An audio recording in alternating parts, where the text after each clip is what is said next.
Hello, today our panorama is from a set of 6 images taken in the magnificent Mount Rainier National Park. We are standing about 5,500 feet up in a meadow within the national park. Now the day started as a very foggy morning, but I was hoping the sun would shine through. This wilderness park is in an outstanding scenic area located in the Cascade Mountain Range of Washington State, which is in the northwest area of the United States.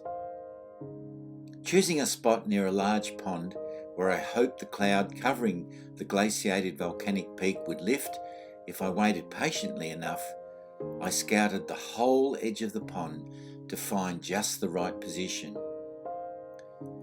Now often when making beautiful panoramas, we are drawn to the first scenic position that we love, and we tend to shoot from that spot. I love the compositions I chose, but I also wanted more. Firstly, I had the pond, sure enough, in this first image, but no foreground. I could have been content with this wonderful panorama, and if this is all I could have shot there, I would have been very happy. But the scene was getting better, and the cloud continued to lift. So then I moved further around the pond and had the little creek running into the water, and another beautiful image I was able to make there. But I knew I could improve on this second panorama as well. So, moving a bit further around, I had some good foreground in my next panorama, but really not enough of the water, and the reflection was just not in the right place. Then I got some nice reflections in the next image, but that beautiful mountain was in the middle of the frame, and it was too static for the best composition possible. Now all the images I had shot up until this point were lovely, but having the luxury of fine early morning light and the lifting cloud, I pressed on. I stayed there to see what I could do to improve on the images I had already taken. Finally, I found just what I wanted, and the only thing not perfect about this set of shots was that I couldn't shoot it too wide, as in I couldn't do my 180 degrees that I usually love for panoramas. So today, I want to show you how I can still make the sized panorama that I love, which is basically the 42 inches long by the 18 inches high. By using these 6 images that I shot with heaps of overlap, it didn't come out that wide. But I'm going to show you how I do it, to end up with the image that I imagined on arrival and the wonderful memory that I want to take from this amazing spot. So we open our folder and we take the 6 images that we've shot of this particular location at Mount Rainier. We take it into the RAW converter. In the film strip, select all, merge to panorama. Now you'll notice that I've underexposed every one of these 6 images, and the reason I've done that is that the mountain itself is stark white, and had we underexposed or even shot on the right exposure, we would have blown out the highlights of this beautiful mountain. Now you can see here that I do not want to do boundary warp today. I'm in my favorite position or projection, which is spherical. I'm happy with what I see there, and so we'll save that. Once in Photoshop itself, we do our sliders, so we'll just minimize this a tiny bit, take our shadows all the way up, and then work on our other sliders, including texture, clarity, and a tiny bit of dehaze perhaps, and we'll also drop those whites right down to get it somewhere near balanced. I also want to look at my temperature. I want to bring that right up, and I also want to bring a little bit of warm tint into the photograph.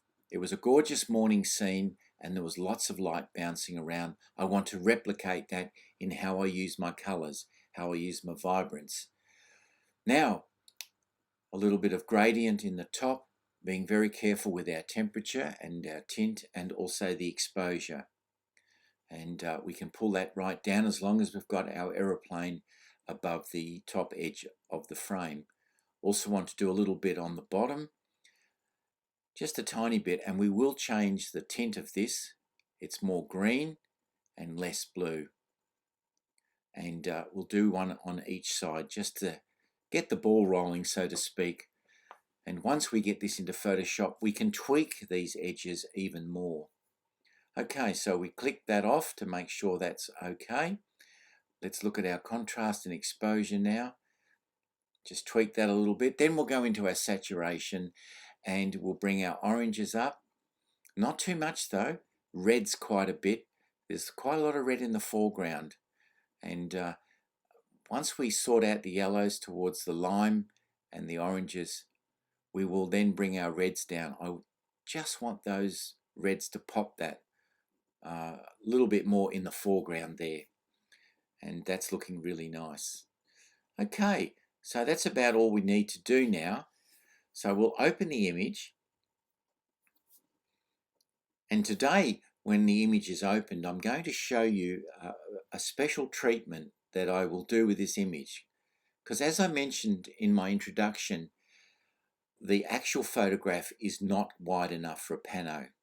And that's because I didn't have far enough to go round on my 180 degrees, and I want to stretch this, and I'm going to show you how in a moment.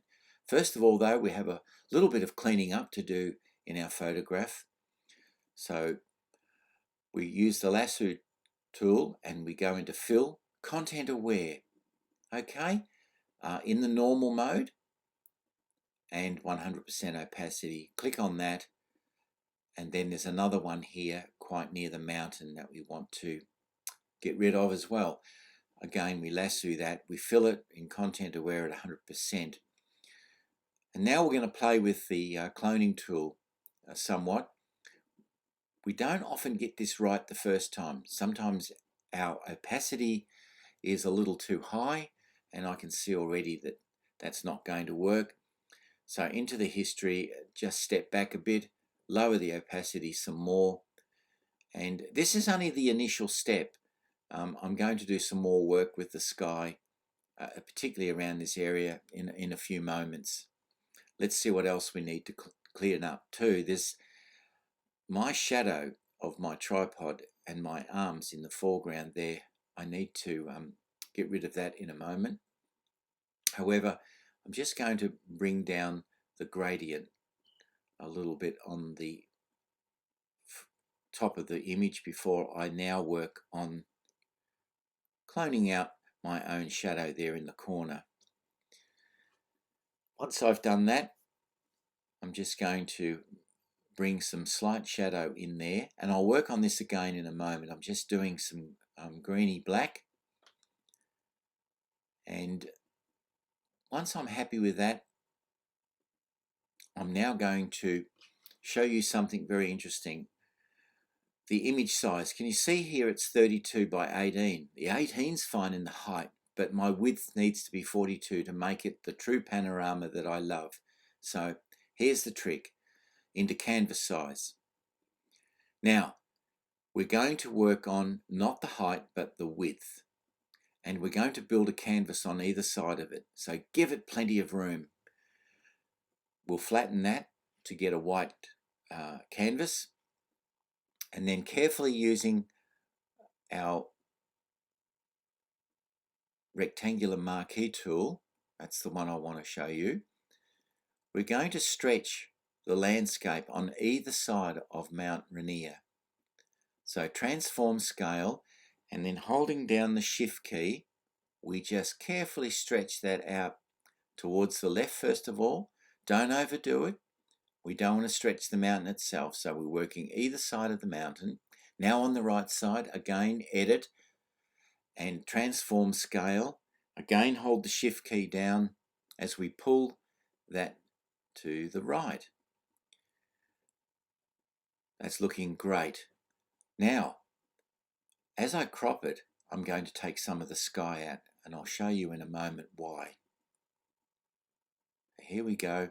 carefully select where we want to crop, image crop, then we go back into the canvas size, and this time we're going to look at the height. Now we're only going to build above the image, so carefully clicking the anchor off, we're pointing it upwards, and there we have it. We've now made canvas above the image.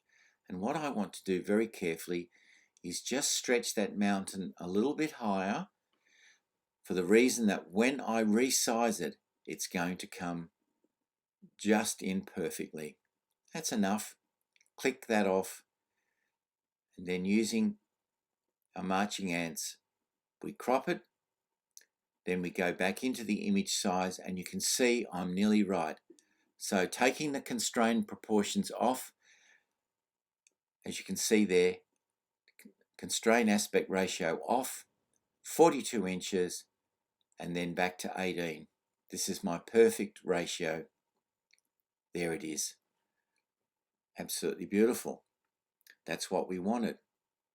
Now there's a couple of things that I still need to do on this image. Sorry, over to the gradient tool. That's it. Foreground to transparent always, by the way, when we're doing landscape gradients, and always change the family of color to match where your gradient is going. That's much better. Now it's just a matter of tweaking, and first of all I'm going to show you a little trick. I want to bring out the structure in the mountain. I want a little bit more detail there, so going into the Nik software, into Viveza 2, we're going to pull the structure up, and we're going to overdo it. I always go around 60+%,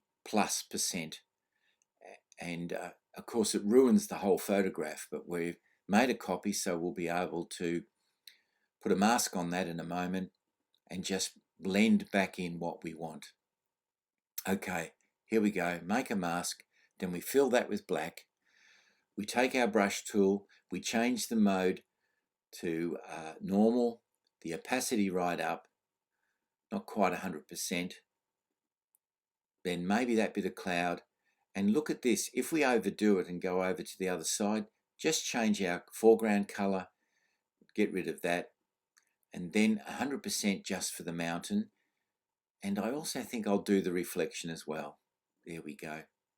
So that mountain is now standing out more, and you can see, because I underexposed it, all the bright white in the morning sun on that mountain is not blown out. All the detail is still there. Okay, tiny little bit of vivid light now.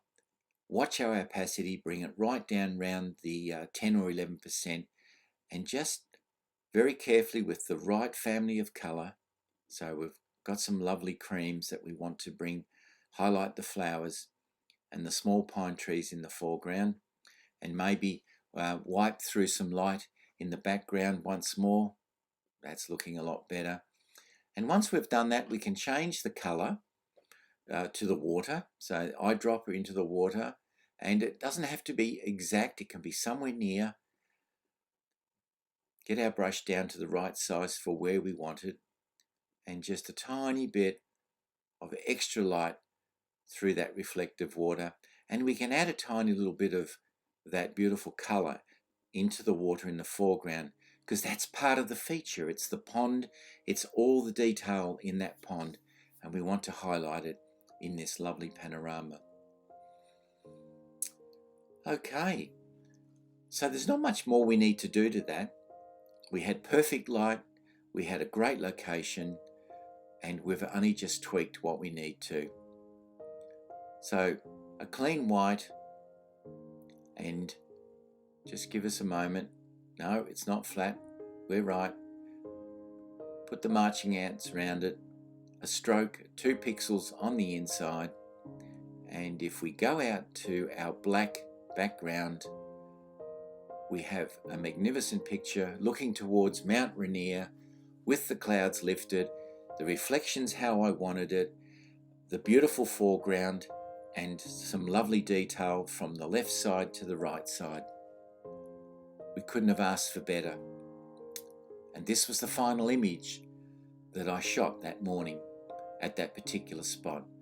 So we save it into the same folder that we've got our images, and we've now completed another beautiful panorama.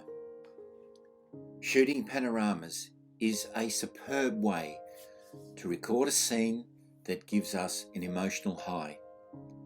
What I particularly love is that given the right choice we make as to what lens we use on our camera for that panorama, is what we will end up as a sweeping photograph that has all the elements within the frame, and what's most importantly is that all the elements are proportional to what we see with the naked eye. Always work around whatever beautiful location you are experiencing and strive to improve on the first spot you choose. Photography is a beautiful way to express how we feel about the amazing planet that we call home, and I hope this helps you on your own personal photographic journey. Until next time, this is Ian Rolfe, and I thank you for watching.